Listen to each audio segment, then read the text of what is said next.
जय सीताराम संकट मोचन जय हनुमान। मु आज आपण को बताऊँ जाकि मोहिनी तिलक से तिलक आपण धारण कले देखिए जी भी देखिए आपण को बसीभूत हो जेकोसी बिजनेस आपण करुँच से तिलक लगे जदि बसंती बिजनेस भी भल बेपार आपणकर हम जदि को ऑफिशियल काम आप जाऊँच बार बार आपको फेल कराऊँ से रिजेक्ट कर दिया से जगह को जदि आप जाती से तिलक लगे सी भी काम कर आपण जेकोसी गुरुवार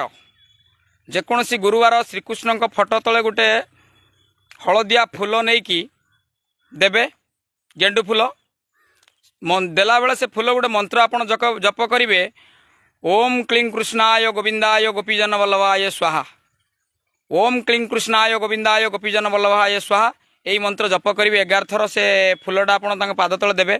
आ शुक्रवार दिन सकाळू से फूलटा को आप आणवे किछि हलदी सहित मिसई से फूल को आप बाटे बाटंतु कि ग्राइंडिंग करूँ तापर गोटे डब्बा दिहर पूरे रखिए प्रत्येक दिन जोटिक जीवे ताकू तिलक धारण करेंगे।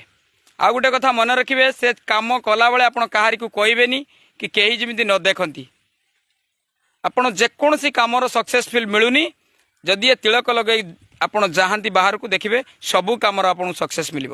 जय श्री राम संकट मोचन जय हनुमान। सब सुखलाय तुम्हारी शरणा तुम रक्षक कहा को डरना।